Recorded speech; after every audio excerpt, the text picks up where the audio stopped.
आप सभी मित्रों को सादर जय जय सिया राम।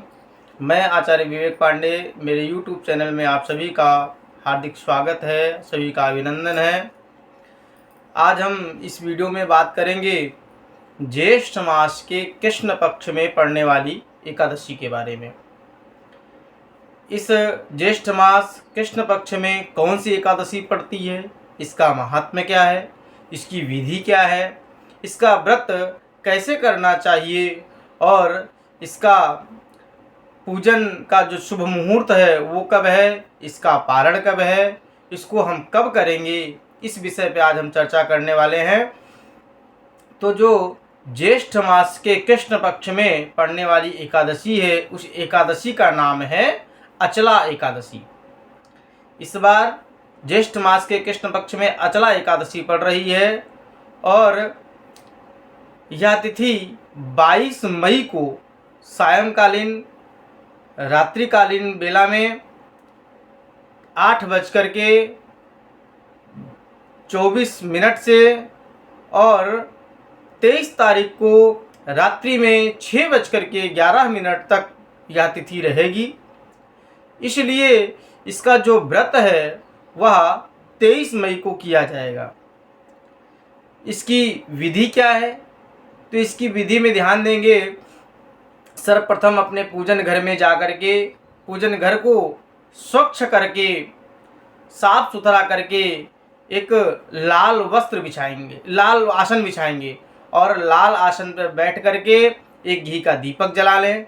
घी का दीपक किस कोण में होना चाहिए, किस दिशा में होना चाहिए, तो घी का दीपक आग्नेय कोण में होना चाहिए। पूरब और उत्तर के कोने में दीपक रख करके दीपक जला दें। उसके बाद में अपने हाथ में सिक्का ले लें, जल ले लें, पुष्प ले लें।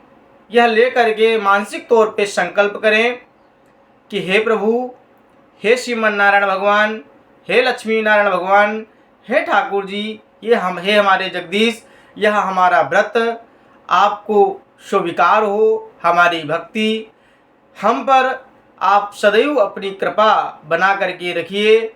हम जीवन पर्यंत आपका यह एकादशी का जो पावन व्रत है सदैव करते रहें। ऐसी कृपा हम पर, हमारे बच्चों पर आप बनाए रखिए। हम आपका जो है यह व्रत करने जा रहे हैं, आपका पूजन करने जा रहे हैं, इसको आप निर्विघ्नता पूर्वक पूर्ण करें। ऐसी कामना के साथ में संकल्प ठाकुर जी के चरणों में छोड़ करके भगवान को खूब बढ़िया सुंदर पंचामृत से स्नान करावें। पंचामृत में दूध, दही, घी, चीनी, शहद संभव हो तो यह सारी चीज़ें अलग अलग रख लें, और अगर यह सारी चीज़ें अलग अलग नहीं रख पा रहे हैं तो पांचों चीज़ों को समन्वित करके उनको एक में मिला करके पंचामृत बना करके खूब बढ़िया अपने गोपाल जी को, अपने शालिग्राम भगवान को स्नान करावें। शुद्ध जल से स्नान करावें, गंगा जल से स्नान करावें, खूब बढ़िया इत्र लगावें, इत्र से उनको सुगंधित करें, चंदन लगावें, पुष्पमाला, पुष्पों की हार जो है पहनावें और तुलसी पत्र से अर्चना करें। याद रहे, तुलसी पत्र एकादशी के दिन तोड़ा नहीं जाएगा। अगर आपको तुलसी जी से अर्चना करना है तुलसी पत्र के द्वारा, तो आप एक दिन पूर्व तुलसी पत्र उतार करके जो है रख लें, उससे आप भगवान की अर्चना करें। अर्चना करने के बाद धूप दीप दिखावें, खूब सुंदर सा ठाकुर जी का भोग लगावें, भगवान को कुछ दक्षिणा भी अर्पित करें, भगवान से प्रार्थना करें और भगवान के सन्मुख बैठ करके यथासंभव श्री रामचरितमानस जी का भी पाठ कर सकते हैं, श्री राम रक्षा स्तोत्र का पाठ कर सकते हैं और विष्णु सहस्त्रनाम का पाठ कर सकते हैं। और सबसे सर्वोत्तम, सबसे सरल, मैंने पूर्व वीडियो में बताया है जो है, और उसका शॉर्ट वीडियो भी हमने बनाया है। सबसे जो सुंदर और सबसे सरल और सबसे प्रभावशाली जो मंत्र है, ओम नमो भगवते वासुदेवाय। इस मंत्र का खूब अधिक से अधिक जप करें, गीता जी का पाठ करें, भागवत जी का पाठ करें। यह सब नहीं कर पाते हैं तो यह जो मैंने आपको मंत्र बताया है, ओम नमो भगवते वासुदेवाय, 12 अक्षर मंत्र है। इस मंत्र का खूब बढ़िया जप करें, श्री रामचरितमानस जी का जो है बाल कांड का खूब विशेष करके और खूब बढ़िया से जो है पाठ करें। पाठ करने के बाद में सायंकालीन वेला में भी भगवान की धूप दीप करके और भगवान के सन्मुख बैठ करके खूब बढ़िया पूजा पाठ करें। और अगले दिन इसका जो पारण है वह 7 बज कर के प्रातः 7 बज कर के 13 मिनट पर है, इसका पारण करें।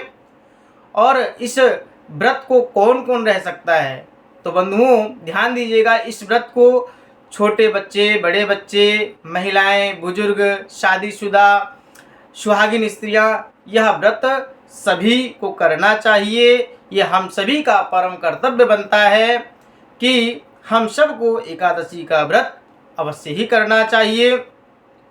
इसका जो पूजन का जो शुभ मुहूर्त है, तो सबसे पहले 23 मई को 6:18 से और 8:30 बजे तक, और दूसरा जो शुभ मुहूर्त है वह 9:27 से 10:30 बजे तक। इन शुभ मुहूर्त में ठाकुर जी के सामने बैठ करके आप उनका जो है पूजन कर सकते हैं। यह व्रत भगवान लक्ष्मी नारायण जी को, लड्डू गोपाल जी को, श्री सीताराम जी महाराज को समर्पित होता है। इस एकादशी के जो अधिष्ठात्र देवता हैं वो हमारे श्री सीताराम जी महाराज लक्ष्मी नारायण भगवान हैं। और हमारे द्वारा दी गई जानकारी से अगर आप लोग संतुष्ट हैं, आप लोगों को हमारे द्वारा दी गई जानकारी अच्छी लगे, तो हमारे इस वीडियो को अधिक से अधिक शेयर करें, लाइक करें, कमेंट में आप लोग जय जय सिया राम अवश्य लिखा करें। और अभी तक अगर आप लोगों ने सब्सक्राइब नहीं किया है तो आप सभी से निवेदन है कि हमारे द्वारा ये जो छोटे छोटे वीडियो हैं, अनुष्ठान पूजा पाठ से संबंधित जानकारी हैं, सदैव प्राप्त करने के लिए आप हमारे चैनल को सब्सक्राइब जरूर करें। और किसी भी सुझाव के लिए कमेंट बॉक्स में आकर के अपना सुझाव दें। हमसे संपर्क करने के लिए हमारे स्क्रीन पे मोबाइल नंबर हमारा चल रहा है, उस मोबाइल नंबर पे आप हमसे संपर्क कर सकते हैं। आप सभी का दिन शुभ हो, आप सभी का जीवन परम मंगलमय हो, आप सब के ऊपर ठाकुर जी की कृपा सदैव बनी रहे। आप सभी को अपना सादर जय जय सिया राम।